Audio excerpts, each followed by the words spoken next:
De retour avec Yasmine et Rodolphe. J'aimerais entendre vos réactions à ce qu'on vient d'entendre. Yasmine, est-ce Il qu'il n'y y a a un lien aucun effectif? doute qu'il Ouais. il y a aucun doute qu'il y a un problème dans la criminalité, ou notamment auprès des jeunes mineurs qui sombrent dans la délinquance, voire la criminalité. Ce que je trouve particulier, c'est de dire que c'est exporté. Premièrement, j'ai deux problèmes avec ça. La première, c'est que ce sont des enfants québécois. Des Québécois à part entière, peu importe l'origine de leurs parents. Il faudrait peut-être commencer par les traiter comme tels. La deuxième chose, c'est que les gangs criminalisés avec une couleur d'origine, une couleur ou une origine autre, c'est depuis la nuit des temps. La mafia italienne, est-ce qu'on parlait de méthodes venues d'ailleurs? Il y a des groupes, on parle des Irlandais, on parle des Chinois, on parle des Libanais, on parle des Italiens.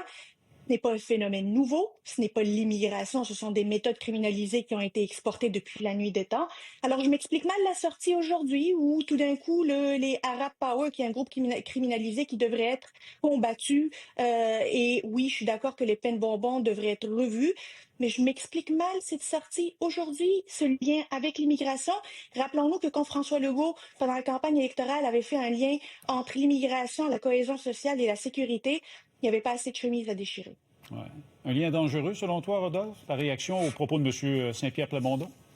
Oui, je pense qu'il faut faire attention et c'est pour ça, et je suis tout à fait d'accord avec Yasmine. Moi aussi, j'ai la même réaction en disant, écoutez, la mafia italienne, c'est pas nouveau. Les Irlandais dans le port de Montréal, on a écrit des livres sur ça, en tout cas en termes de criminalité, donc je ne vois pas comme ça. Mais c'est vrai que, par exemple, qu'on a regardé les vols de voitures, on l'a vu, par exemple, l'année dernière, Oui. que c'était des jeunes de 13, 14 ans, 12 ans, exactement parce qu'ils savaient qu'ils n'auraient pas des peines et c'est comme ça que ça a été un mode de recrutement de gangs ou du crime organisé. Ensuite, est-ce qu'il y a des fois à Montréal des ghettos qui se font? Je pense que oui, Oui. mais de faire comme ça un lien entre ghetto, communauté culturelle, immigration, criminalité, tout ensemble, faisons juste attention, prenons-le cas par cas et peut-être que sociologiquement ou avec les écoles, on arrive peut-être plus à voir. Donc, je pense que M. Plamondon doit juste faire attention parce que moi, je pense que la criminalité par collectivité, ben, ça date depuis très, très longtemps.